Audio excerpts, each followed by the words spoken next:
Merci, chers téléspectateurs, et bonjour et bon après-midi encore une fois de plus. Nous sommes encore devant vous ce soir pour notre émission Yesu ni Bwana. Nous sommes dans la joie de pénétrer directement dans vos maisons au travers notre télévision RTV. Et vous savez, comme vous-même, vous le savez, que l'émission ici est présentée par l'évêque Papa Joseph Kalombo, qui est avec moi.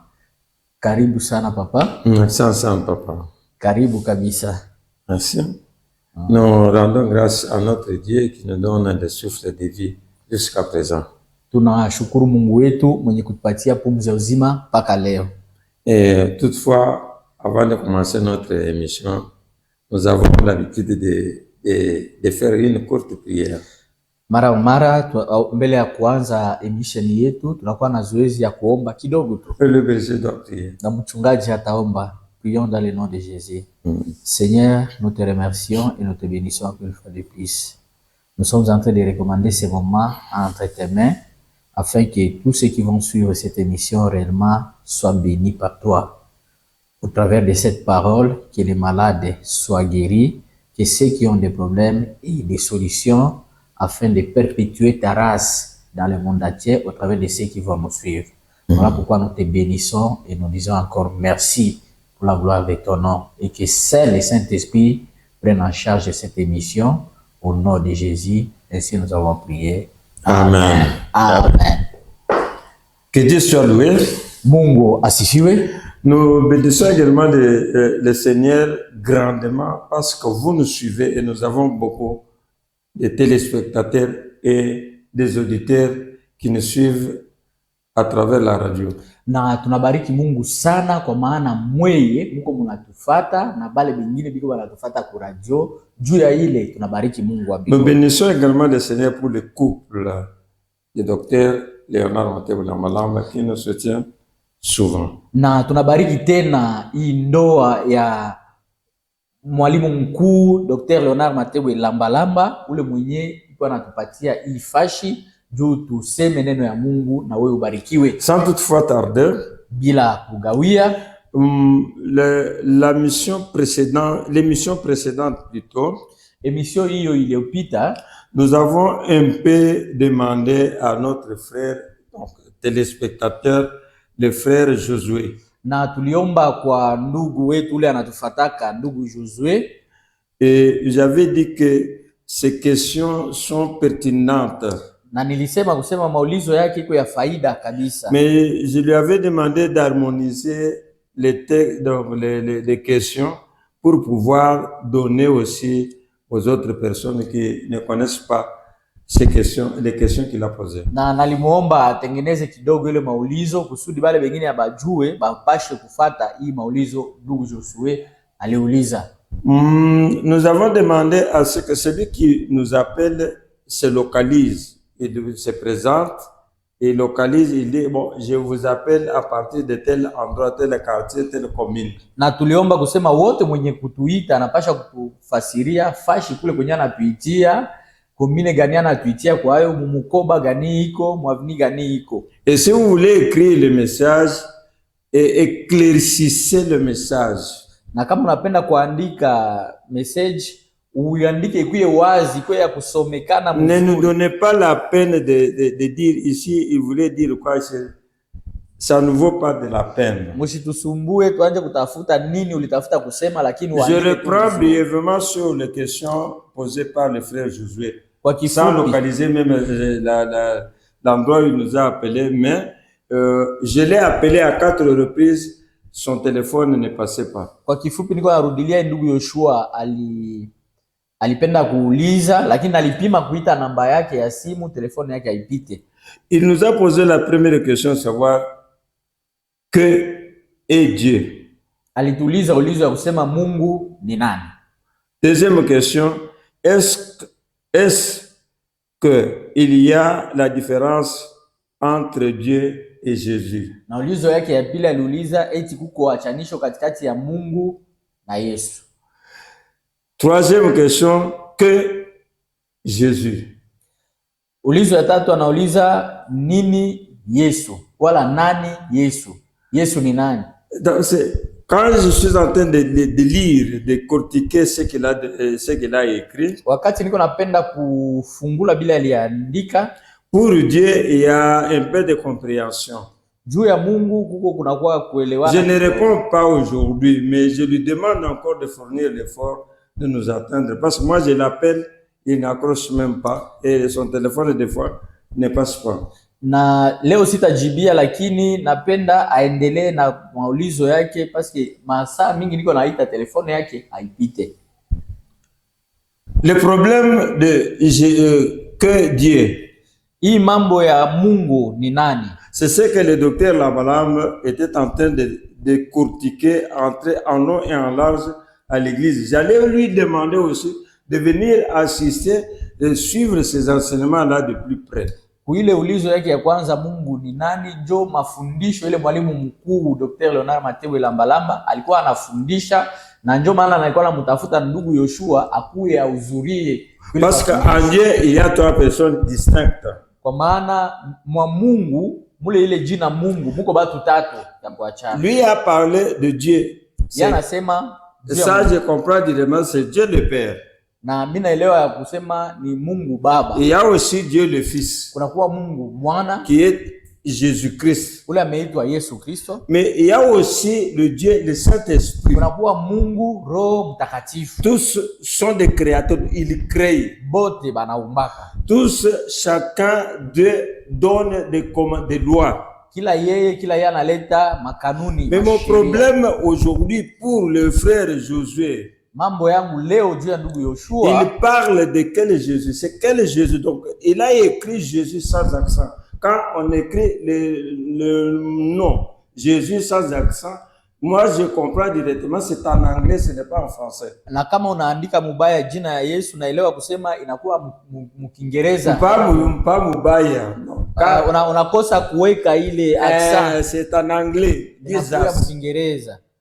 On prononce Jesus. Anaita Jesus. Maintenant, quand on écrit avec l'accent sur E, wakati unaweka ile mustari juu ya ile herufi, là c'est en français. Ile inakuwa maintenant, je voulais savoir, sasa nalipenda avant de répondre à toutes ces questions ici, mbele ya kujibu kwa maulizo yote, quand nous lisons deuxième épître de Paul aux Corinthiens, wakati tunasoma barua ya Paulo kwa Wakorinto, chapitre 11, sura yake ya 11, verset 4, mstari wa 4, on nous parle de notre Jésus. Banatuzungumzia juu ya Yesu mwingine. Maintenant en Luc chapitre 3 verset 29, kitabu ya Luka sura yake ya 3 mstari wa 39, dans la généalogie de Jésus-Christ, mukizazi ya Yesu Kristo, il y a aussi un ancêtre de Jésus qui s'appelait au nom de Jésus. Unakuwa mkambo yake na Yesu, ule alitoa na yeye Yesu. Pendant que l'apôtre Paul écrivait la lettre aux Colossiens, wakati mtume Paulo alianza kuandika barua kwa à Rome, dans l'église de Rome, il y avait aussi un Jésus qui s'appelait Justice. Kulikuwa Yesu ule alikuwa anajiita haki. Maintenant, mon problème est que le frère Josué puisse nous localiser. Mambo yangu ni ndugu Yoshua atufananushie mzuri. Il voulait parler de quel Jésus, parce que nous, alipenda kusema juu ya Yesu gani? Juu shie en Actes des Apôtres chapitre 22 verset 6 à 8, mukitabu ya Matendo ya Mitume sura yake ya 22 mstari wa 6 mpaka wa 8, là Jésus-Christ a appelé l'apôtre, il a appelé Saul de Tarse. Yesu Kristo aliita Paulo et il lui dit, na anamwambia, pourquoi me persécutes-tu? Juu ya nini unanizurumu, unaniua, unanitesa? Lui pose la question. Na Paulo akauliza de savoir il est en train de persécuter qui? Alipenda ajue iko anateswa nani? Jésus lui répond. Yesu anamjibu. je suis Jésus de Nazareth que tu persécutes. Anamwambia niko Yesu wa Nazareti ule unateswa. Nous que vous suivez maintenant. Shi aba munatufata hapa. Nous sommes serviteurs de Jésus-Christ de Nazareth. Tuko batumishi ya Yesu Kristo wa Nazareti. Alors je vous renvoie la balle. Sasa ananirudishia kabumbu. Vous voulez parler de quel Jésus? Unapenda kusema juu ya Sans Yesu entrer dans des bars Yoshua. Jésus et d'autres Jésus, non. Bila kuingia kwa ile majina ingine. Vous parlez, frères, facilitez-nous la tâche parce que nous sommes devant le monde entier qui nous suit. Ndugu, utusaidie, utufasirie, utuambie ni Yesu gani. Ok, merci beaucoup. Asante sana. J'avais posé la question dans l'étude de notre message. Nitauliza ulizo mu kujifunza. Dans notre émission, il y a des grandes parties. Na kwa emission yetu kuko bipande biwili. La première partie, nous étudions en long et en large la parole de Dieu. Kipande ya kwanza tunasoma kwa kifupi. Dans cette partie-là, nous posons des questions, certaines questions. Tunaulizaka maulizo ingine. Et ceux qui ont des réponses peuvent nous les donner. Na wenye kuwa na majibu anaweza kutupea. J'avais demandé. Naliuliza. Nous lisons d'abord Apocalypse chapitre 11, versets 3 à 10. Tutasoma kwanza kitabu ya Ufunuo sura yake ya 11 mstari wa 3 mpaka mstari wa 10. Nous sommes dans la dispensation du Saint-Esprit. Tuko mu mafundisho wakati ya Roho Mtakatifu. Mais j'avais dit que pendant même la période de Pâques, nous allons arrêter certaines leçons ou bien enseignements pour passer aux autres choses, d'autres enseignements à part les enseignements de la Pâques. Tulisema kama wakati ya Pasaka tutaingia mafundisho ingine zaidi ya mafundisho ya Pasaka. Il y a eu aussi perturbation de courant pendant presque un mois. On ne présentait pas les émissions. On a mis seulement l'émission, l'image passée de 5 en différé. Na kulikuwa mafujo kidogo juu ya umeme ile haikuwa hako ndio emission ingine haikuanza kupita. Comme nous avions commencé avec des questions, je voulais répondre à une question aujourd'hui. Apocalypse chapitre 11 verset 3 à 10. Ufunuo sura ya 11 mstari wa 3 mpaka mstari ya 10. Nous allons lire la parole de Dieu. Et j'enverrai mes deux témoins, habillés avec des vêtements de deuil. Ils parleront au nom de Dieu pendant 1260 jours. Ces deux témoins sont des oliviers et les deux lampes qui se tiennent devant le Seigneur de la terre. Si quelqu'un veut leur faire du mal, un feu sort de leur bouche et détruit leurs ennemis. Oui, celui qui veut leur faire du mal mourra de cette façon. 6. Ces témoins ont le pouvoir d'empêcher la pluie de tomber pendant le temps où ils parlent au nom de Dieu. Ils ont le pouvoir de changer l'eau en sang. Ils peuvent frapper la terre de toutes sortes de grands malheurs, aussi souvent qu'ils veulent. 7.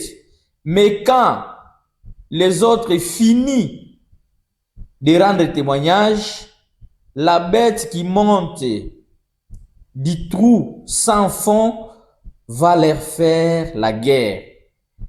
Elle va les vaincre et les tuer.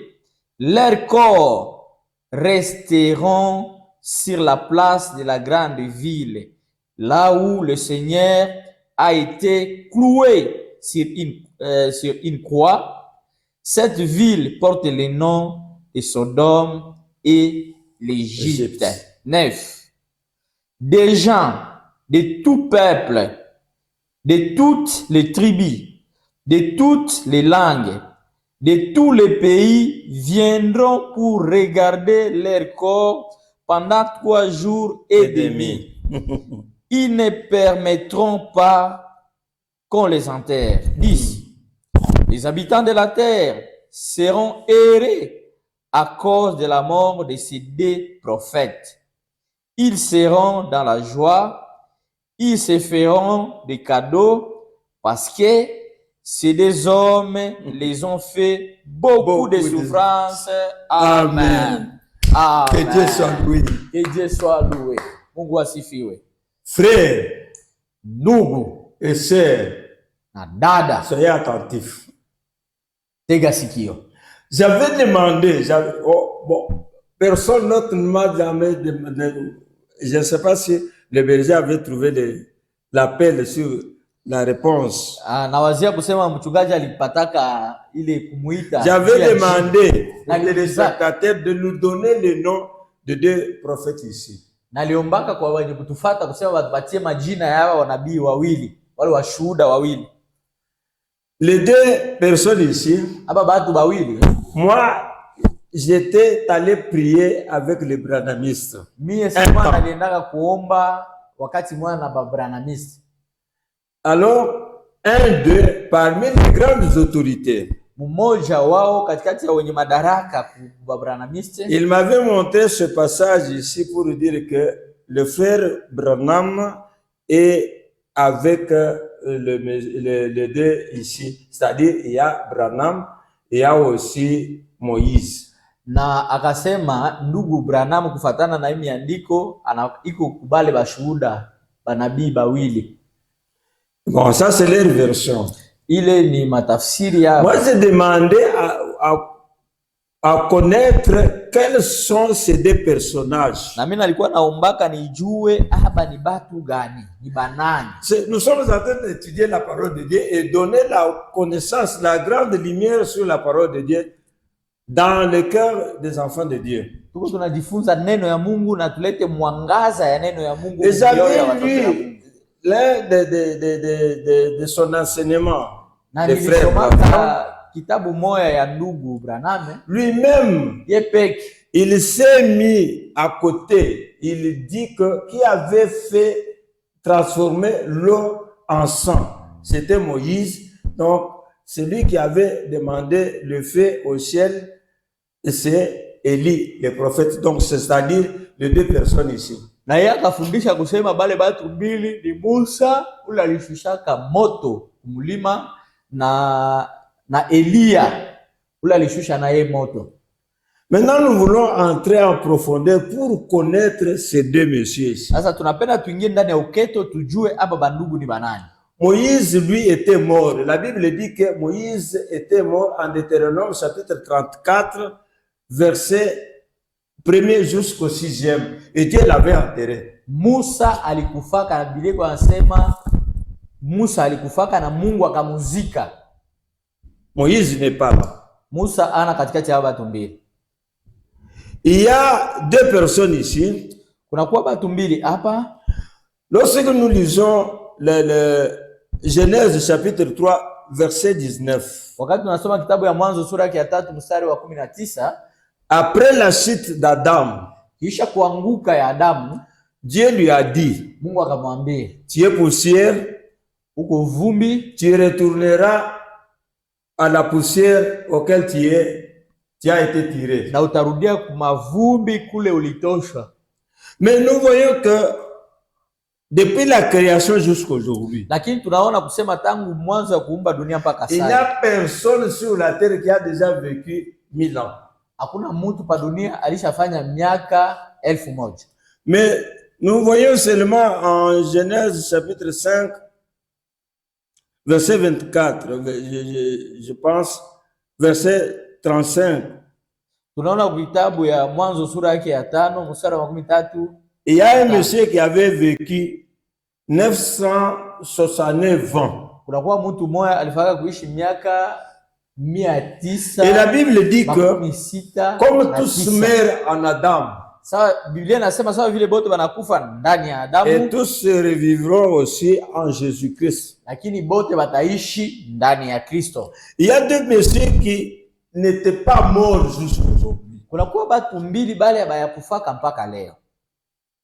Les deux messieurs, hao wawili, la première personne, le premier homme, mtu wa kwanza c'était Enoch. Ilikuwa Enoki. Là, nous pouvons lire Genèse chapitre 5, verset 24. Hapa tunaweza kusoma Mwanzo, kitabu ya Mwanzo sura yake ya 5 mstari wa 24. La première personne. Mtu wa kwanza.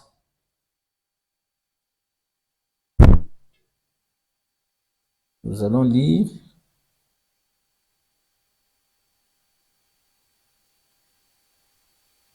Genèse 5, 24. Tu m'excuses.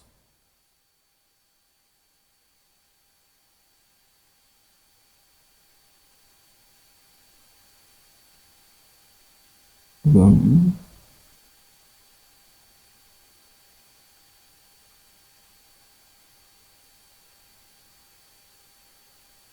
Je vais aller même rapidement. Attends.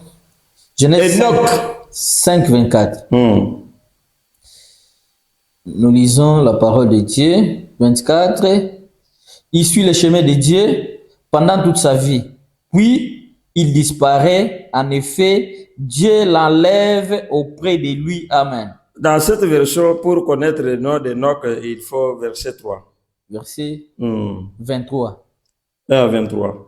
Au total, Enoch vit 365 jours. Il suit le chemin de Dieu pendant toute sa vie. Puis il disparaît. En effet, Dieu l'enlève auprès de Dieu l'avait enlevé. Il n'a pas vu la mort. Il n'était pas mort. La première personne parmi les deux témoins ici. Deuxième témoin que vous connaissez tous. C'était Élie le prophète. Deuxième roi chapitre 2 verset 11.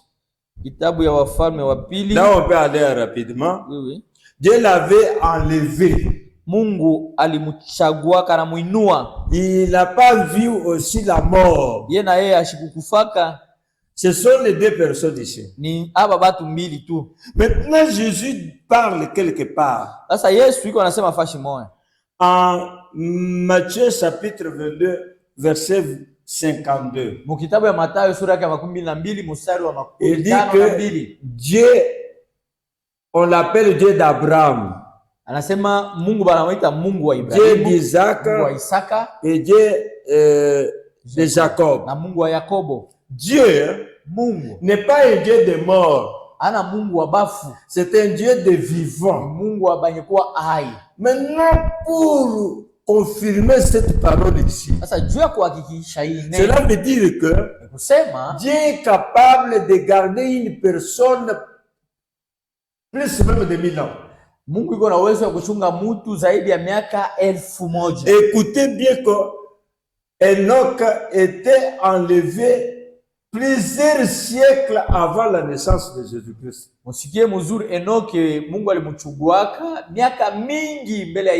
Élie le prophète était enlevé pendant plusieurs siècles avant Jésus-Christ. Et je vous atteste aujourd'hui que ces deux messieurs ici, avec la puissance du Saint-Esprit, ils sont encore vivants. Amen. Ils sont vivants. Maintenant, il y a quelque chose, frère, pour montrer que la puissance du Saint-Esprit agit jusqu'à présent.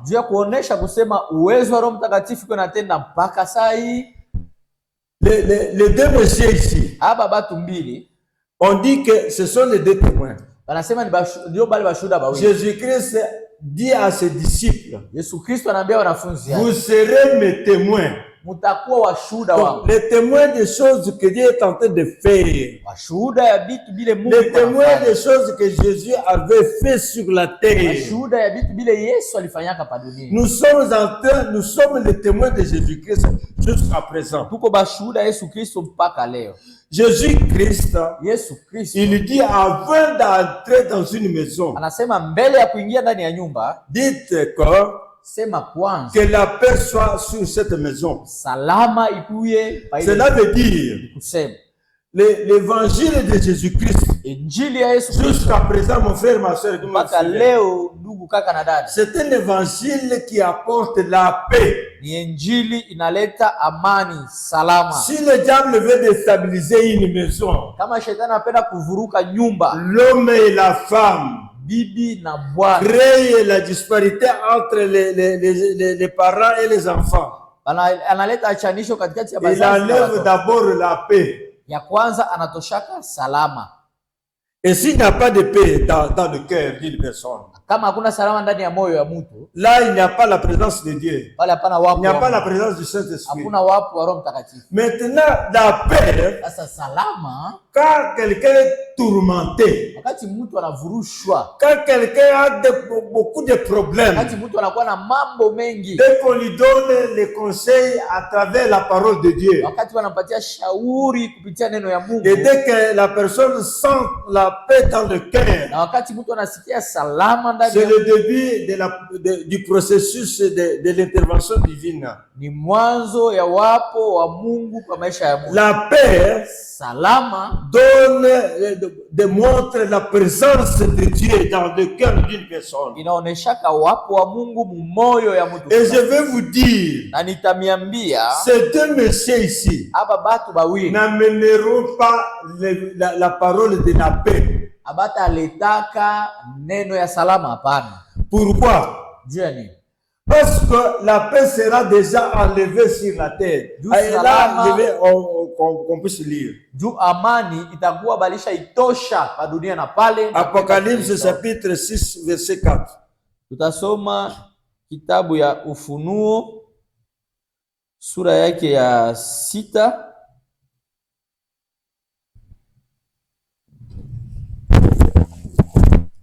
Apocalypse 6, verset 4. Nous lisons la parole de Dieu. Alors, un autre cheval arrive. Il est rouge comme du feu. Son cavalier reçoit le pouvoir d'enlever la paix à la terre. Ok, merci papa. Donc, chapitre 6. Sura ya 6. L'église de Jésus-Christ que nous sommes ici. Kanisa Yesu Kristo ile shituko. Nous ne serons pas sur la terre. L'église de Jésus-Christ serait déjà enlevée. L'église, l'enlèvement de l'église de Jésus-Christ aura lieu au chapitre 4 d'Apocalypse.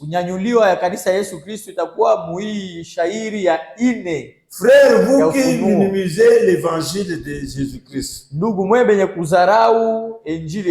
le Saint-Esprit est encore là sur la terre. Dieu nous a fait grâce de chercher une personne sur la terre pendant plusieurs siècles qui sont déjà passés. Mais il vient de révéler l'alliance nouvelle avec le Saint-Esprit, avec Matebo Lambalamba. Lakini anakuja kufunua ile agano mapatano na Roho Mtakatifu kupitia mtumishi wake mwalimu mkuu Dr. Leonard Matebo Lambalamba. Quand nous sommes dans cette dispensation, na wakati tuko muhii mafundisho, je vous invite mon frère, ma soeur, na kualika kaka yangu na dada yangu de vous faire enrôler au ciel. Ujiandikishe kumbingu. Entrez, je vous supplie au nom de Jésus-Christ de chercher le Saint-Esprit, de venir à Jésus-Christ. Na kusi kaka na dada utafute Roho Mtakatifu jukwe wa Yesu Kristo. On enlèvera la paix sur la terre. Bataondoshaka amani pa dunia. Dès que la paix ne sera pas là. Wakati salama wala amani. C'est au chapitre 11 d'Apocalypse que ces messieurs ici viendront sur la terre. Pourquoi?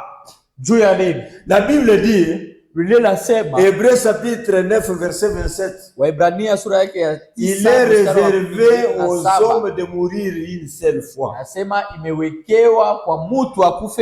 Les deux messieurs ici seront ramenés sur la terre par Dieu pour subir la mort physique. Vous Vous comprenez, frère? Unaelewa? Il y a un mystère. Tunakuwa siri. Ils n'amèneront pas l'évangile que nous prêchons de la paix aujourd'hui de Jésus-Christ. Bo abataleta injili ile ya salama ile tuko tunaleta na Yesu Kristo. Je voudrais qu'on reprenne le verset 3 là d'Apocalypse 11. Napenda turudilie mu ile Apocalypse chapitre 11. Suivez bien.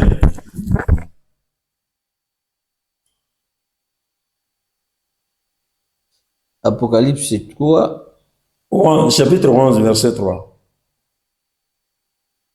Téléphone emprunté.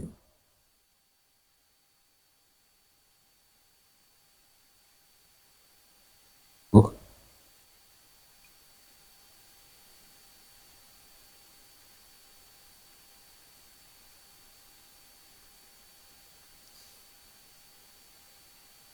Quoi nous lisons la parole de Dieu?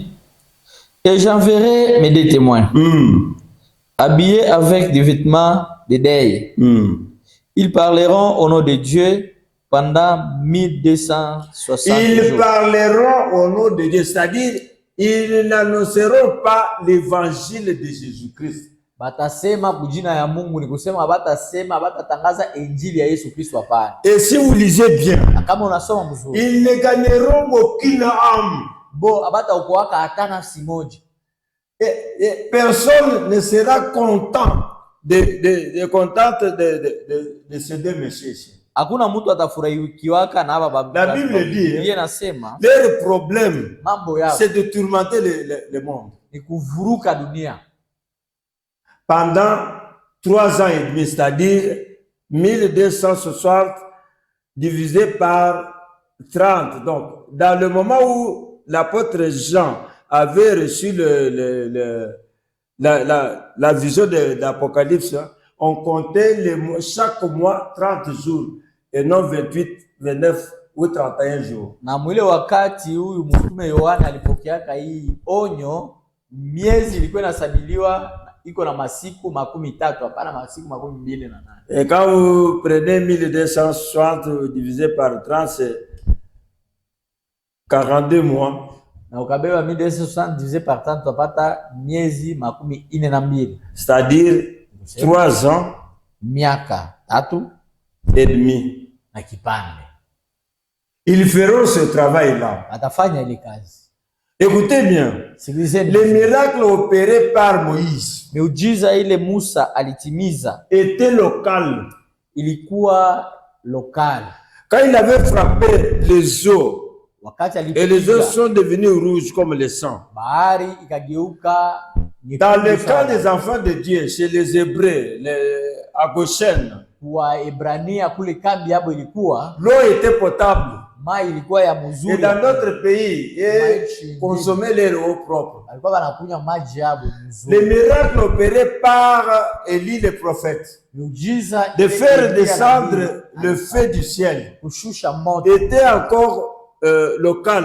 C'était sur la montagne de Mont Carmel. Na ayo nayo ilikuwa kumulima ya Karmeli. Ce qu'il avait fait qui avait frappé le monde entier, lakini kile alifanyaka kilipigaga dunia nzima, c'est demander à Dieu avec fervence, ni kukaza kuomba Mungu na mkazo. La Bible dit, Biblia inasema il était un homme de la même nature que nous. Elia alikuwa mtu wa umbo moja. Il avait demandé, prié à Dieu avec conviction, avec insistance, jusqu'à ce qu'il avait senti dans son cœur que Dieu m'a répondu. C'est là où il avait puni le monde entier. Il n'y avait pas eu de la pluie pendant 3 ans et demi. La même opération là de 3 ans et demi, c'est ce que ces messieurs ici feront aussi dans leur jour de leur travail. Mais ce monsieur ici, chaque miracle qu'il faisait, donc le feu sortait de leur bouche et non du ciel comme le temps d'Élie le prophète. Ni kusema moto lianza kutoka mkinywa yabo, hapana sawa wakati ya Elia nabii. Le feu sortait de leur bouche, les deux messieurs là. Ni l'un ni l'autre, ils avaient la puissance là, venue du Saint-Esprit. qui faisait jaillir du feu. Hao washuhuda wawili walikuwa na uwezo ya kutapika moto, ya kutosha moto wakati wa Le fait de Dieu à travers Élie au mont Carmel. Moto ya Mungu kupitia Elia kumulima wa Karmeli avait consumé seulement la viande de bœuf. Ilichomaka tu ile nyama ya ng'ombe ou de taureau. Maintenant, lakini le fait de ces deux messieurs ici moto ya baba biana wawili bandugu vont consumer les hommes. Itachoma batu. La Bible dit, celui qui veut leur faire du mal, ule anapenda kubafanyia bibaya, il sur le feu sort. Akafanya tu moto inatoka. Il vient, vous voyez comme nous parlons comme ça. Unaona hivi tuko tunazungumza hapo. Et il vient, ils ne connaissent pas ce qui se trouve dans leur cœur. Ajue bile biko ndani ya mioyo yao. Il veut leur faire du mal. Anapenda kufanyisha mabaya. Il souffle le feu et le feu le tue la personne. Na moto inabaua. Donc, le fait, le miracle de ces gens ici vont aller jusque dans tous les pays du monde entier. Miujiza hiyo wakati ya zamani ilikuwa inaenda maji. S'il frappe l'eau ici à Lubumbashi, kama anapiga maji hapa kwa Lubumbashi, c'est l'eau toutes les eaux partout dans le monde, même dans les océans, deviennent toujours rouges. Ni kusema maji yote ya dunia mzima itakuwa nyekundu. Ces deux messieurs ici. Je répète que Dieu les ramènera sur la terre pour qu'ils puissent aussi subir la parole de Dieu qu'il avait dite à Adam, que tu es poussière, tu redeviendras poussière. Mungu atabarudisha kusudi ile maneno aliambiaka Adamu itimilike hapa pa dunia. Verset 4. Sura ya 4. Nous lisons la parole de Dieu. Ces deux témoins sont les deux oliviers, les deux lampes qui se tiennent devant le Seigneur de la terre. De la terre. 5. Si quelqu'un veut leur faire du mal, un feu sort de leur bouche et détruit leurs ennemis. Oui, celui qui veut leur faire du mal mourra de cette façon. 9. Des gens de tout peuple, de toute tribu, de toute la langue, de toutes les langues, de tous les pays viendront pour regarder. Revenez sur le verset 8. Nous avons sauté quelque chose. 8. Leurs corps resteront sur place, sur la place. Revenez là. Mais quand ils auront fini de rendre témoignage, la bête qui monte du trou sans fond, oh Seigneur Jésus, va leur faire de la guerre. Elle va les vaincre et les tuer. Ok. On peut acclamer pour notre Seigneur Jésus. Frère, il y a un problème. Je voulais que vous pouvez approfondir votre connaissance de la parole de Dieu. Pourquoi la bête est venue faire la guerre aux ces deux messieurs ici, à Élie et à Enoch?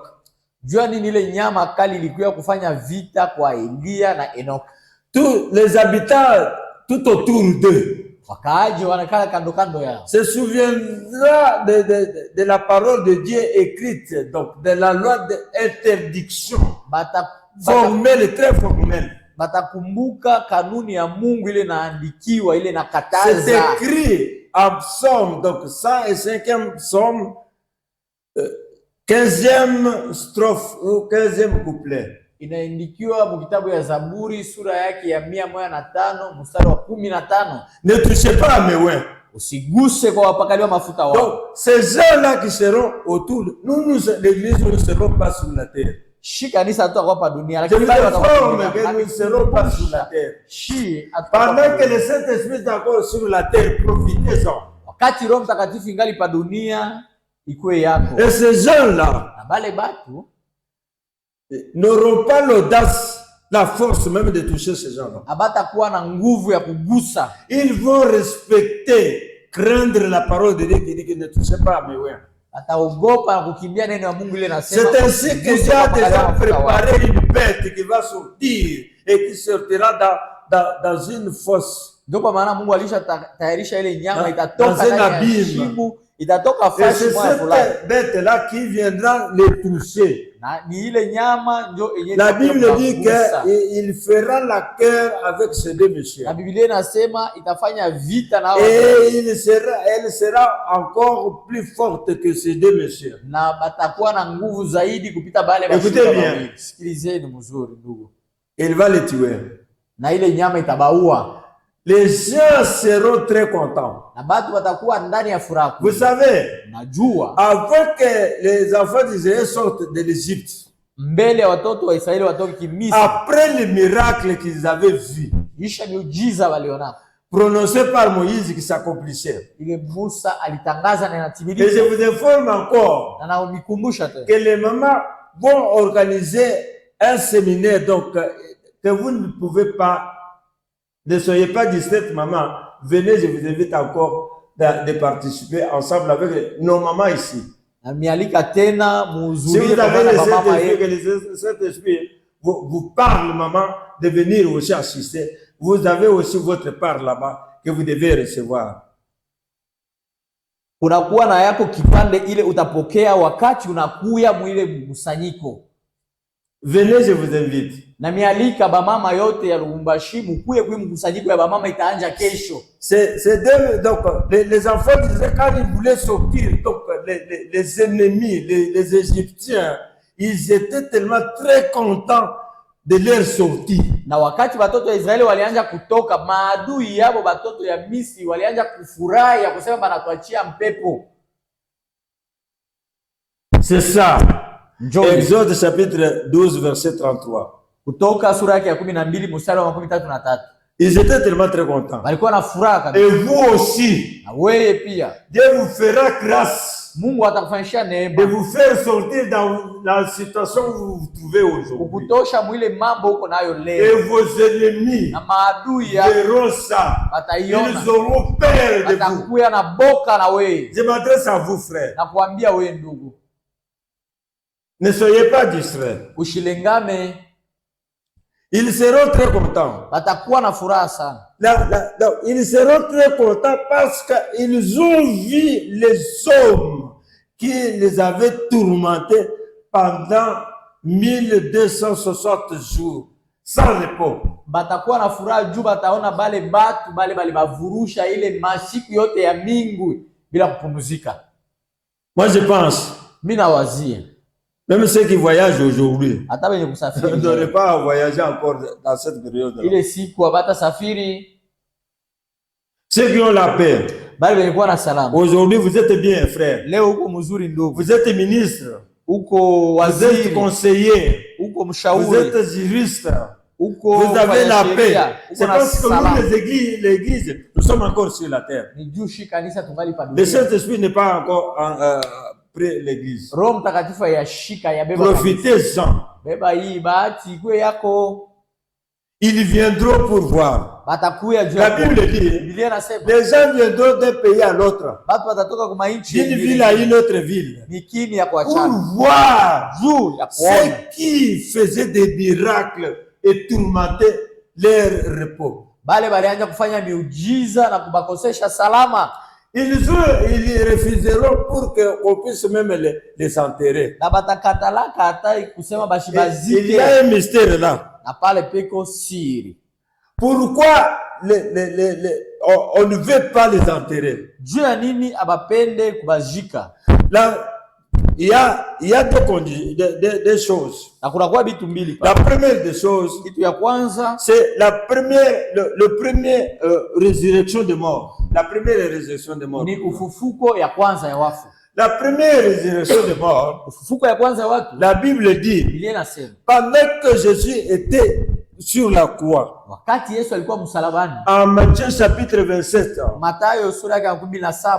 le verset 52,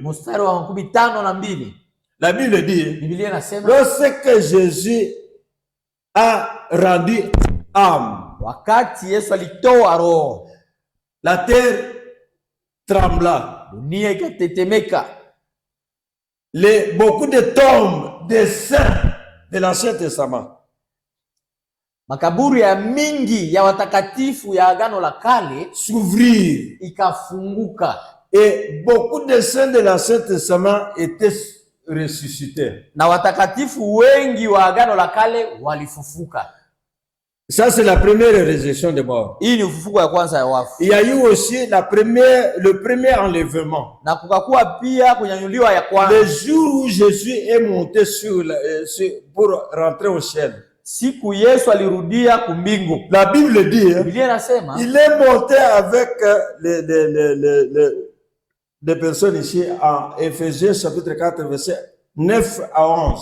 Alienda na bale batu wanasema mu kitabu ya Waefeso. Il est laissé au paradis. Akaenda kubaacha ku paradiso. Ça c'est la première résurrection et le premier enlèvement. Kuinuliwa ya kwanza na kufufuka ya kwanza. Deuxième résurrection. Ufufuko ya pili. Ça sera pour nous l'église. Itakuwa juu yetu shikanisa. Nous serons enlevés là, on peut lire directement pour terminer. Hapa tunaweza kuisoma juu ya kumaliza. Nous lisons deuxième Thessaloniciens. Tutasoma kitabu ya Wathesalonika wa pili verset 4. 1 Thessaloniciens plutôt. 1 Thessaloniciens chapitre 4 verset 13 à 16. Et puis nous allons terminer avec le verset 17. 1 Thessaloniciens 4. 1 Thessaloniciens 4. 4, nous avons la parole de Dieu. Chacun de vous doit bien choisir sa femme. C'est ça? Non, c'est Thessaloniciens. Ça. 1 Thessaloniciens. Vous êtes sur Corinthiens. Ça, c'est pas Corinthiens. Je m'excuse. Moi, je comprends la lecture. Thessaloniciens. 1 Thessaloniciens, chapitre 4. Thessaloniciens, ici, n'a pas le chapitre 4. Et 2 Thessaloniciens. Je suis dans 2 Thessaloniciens. Dans premier. Deuxième. 1 Thessaloniciens, chapitre 4. Quel verset? On peut commencer avec verset 13. 13. Oui. 13, nous lisons la parole de Dieu. Nous allons terminer avec le verset. Frères et sœurs, oui. Nous voulons vous faire connaître la vérité au sujet des morts. Ainsi, vous ne serez pas tristes comme les autres qui n'ont aucune espérance. 14. Nous croyons que Jésus-Christ est mort et qu'il est révélé à la mort. Lisez bien. Il est relevé à la mort. Oui. Donc, de même façon, ceux qui sont morts avec Jésus,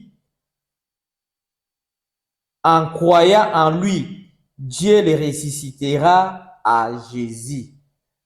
Verset 16. 15.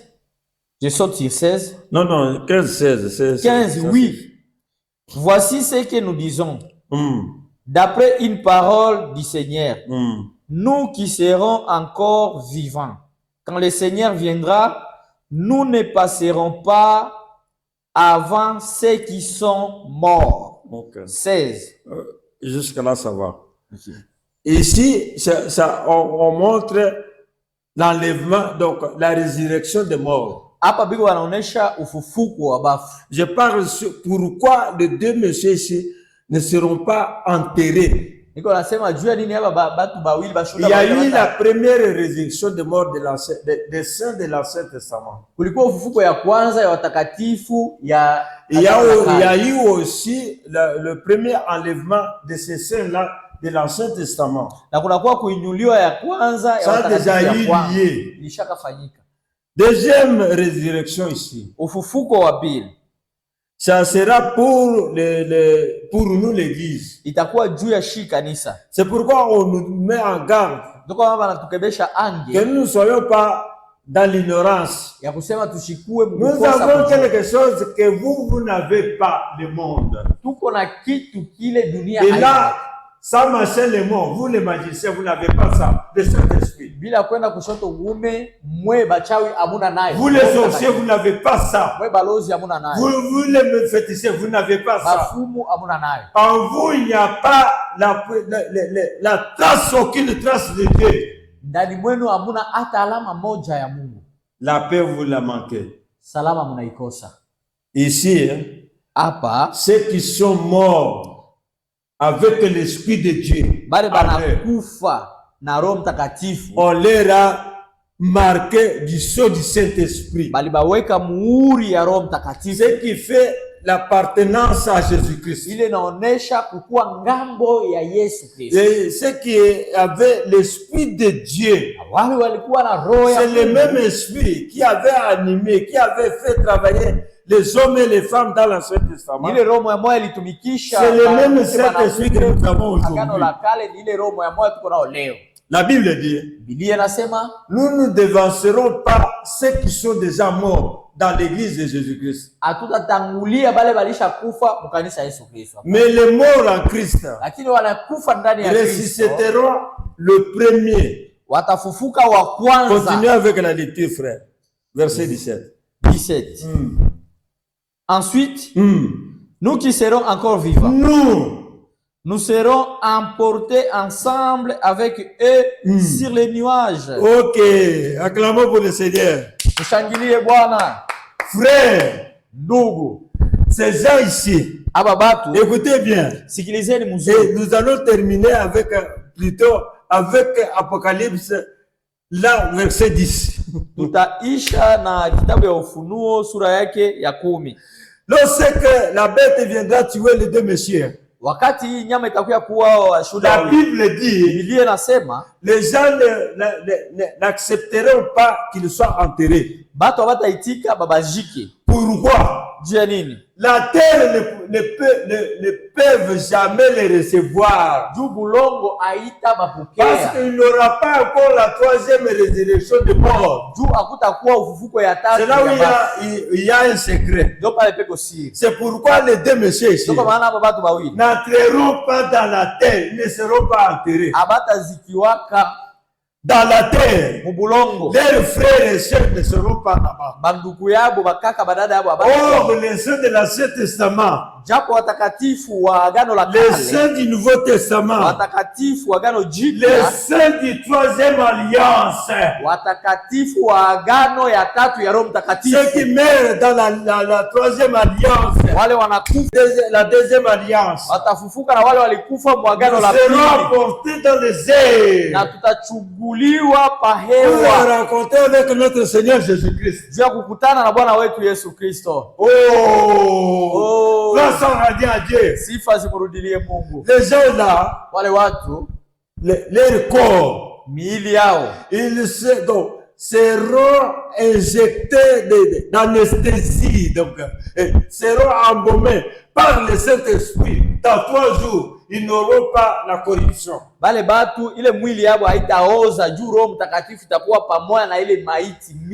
gens viendront pour voir seulement leur corps, mais ils ne les toucheront pas. Terminez avec le verset 10. Apocalypse.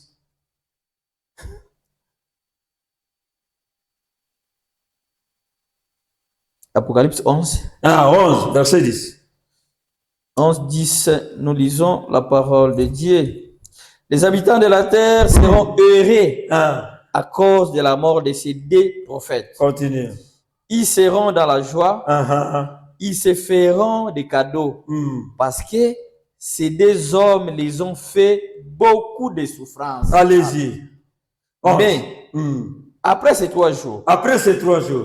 Et demi, un souffle de vie qui vient de Dieu entre dans le corps des prophètes. Vous devez être ressuscité aujourd'hui, mon frère, ma soeur. Allez-y, frère. Et ils se mettent debout. Alors, ceux qui les regardaient ont très peur. Les gens auront peur de vous, mon frère, ma soeur. Allez-y, frère. Puis, les 2 prophètes entendent une voix forte qui vient du ciel. Écoutez la voix de Dieu aujourd'hui. Sikilizeni neno ya Mungu, sauti ya Mungu leo. Et leur dit, montez ici. Panda huku. Montez ici. Panda huku. Montez ici. Panda huku. Montez ici. Pande huku. Mon frère, montez ici. Kaka, panda huku. Mon sœur, montez ici. Dada yangu, upandie huku. Montez ici. Panda huku. Ils doivent monter. Banapashwa kupanda. Continuez avec la lecture. Montez ici. Et ils montent au ciel. Dans un nuage. Sous les yeux de leurs ennemis. Amen. Dieu va vous faire monter. Mungu atakupandisha. Dieu va vous faire monter. Mungu atakupandisha. Aux yeux de vos ennemis. Macho ya maadui yako. Ils auront peur.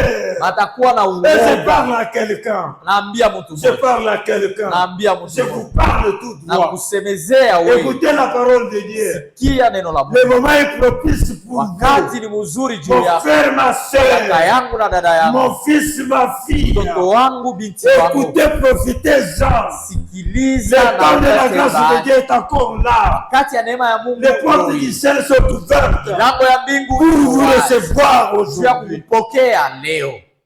Montez pour mieux voir. Panda juu uone mzuri. Montez pour mieux voir. Panda juu uone mzuri. Celui qui est en bas de l'échelle ule iko chini ne peut pas voir au même niveau que celui au cinquième, que celui qui est installé au cinquième échelon. Hawezi kuona pamoja na ule mwenyewe iko kule juu zaidi.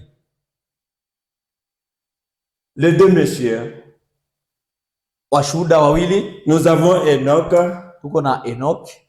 Et nous avons Élie. Na tuko na Elia. Ils reviendront sur la terre. Atarudia kapa dunia. Pour que la parole de Dieu qu'il avait dite à Adam puisse s'accomplir. Juu ile neno ya Mungu, Mungu aliambiaka Adamu.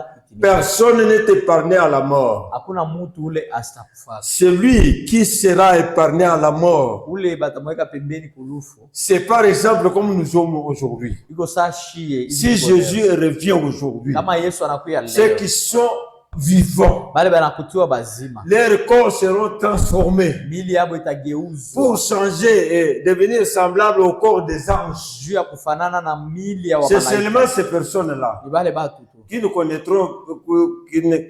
connaîtront pas la mort. Entrez dans l'église de Jésus-Christ. Acceptez Jésus-Christ comme votre sauveur et Seigneur.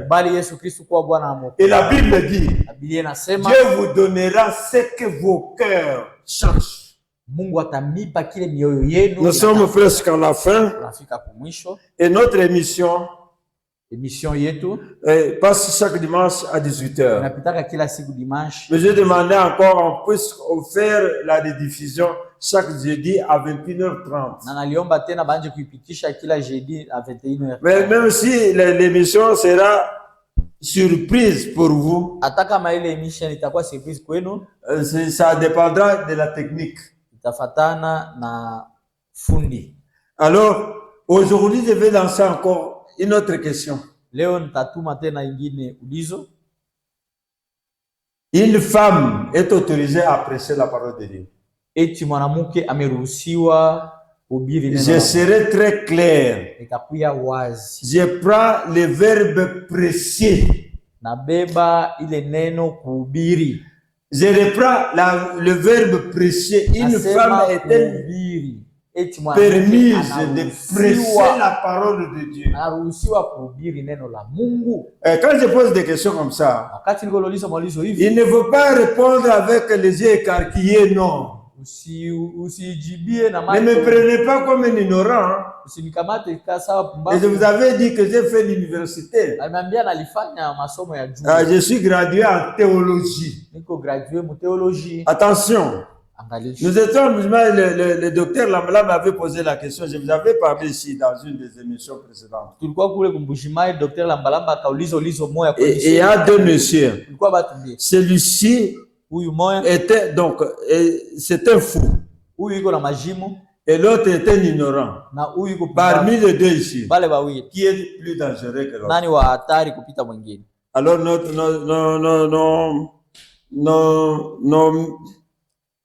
nos numéros de téléphone. manamba yetu ya simu 099 099 224 224 96 96 94. 94. Je reprends. Narudilia 097 097 224 224 96 94. 94. Le berger doit donner son numéro aussi. Voici mon numéro 097 86 084 54. Répétez. 097 86 084 54.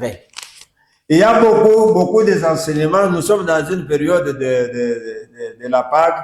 Tunakuwa mafundisho ya mingi tuko wakati ya Pasaka. Et comme la période de la Pâque vient de passer, sababu vile kipande ya Pasaka iko naendelea kupita. Et il y a des églises qui suivent leur léthargie dans l'église. Ils suivent ça. Kunakuwa makanisa iko nafuata makanuni ya Pasaka. Ce n'est pas le cas chez les pentecôtistes. Hein. Moi, je suis un pentecôtiste.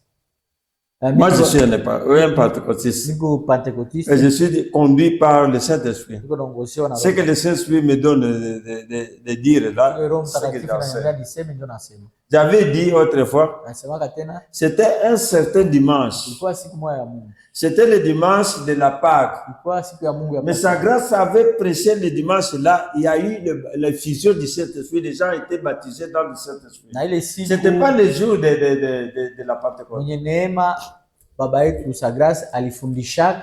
L'Esprit lui a dit, prêche sur le Saint-Esprit.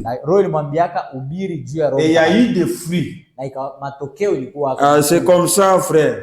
Une femme peut-elle prêcher la parole de Dieu? Je prends le verbe prêcher. Eti mwanamke anaweza kuhubiri neno la kuhubiri. Ndio ile mimi naibeba.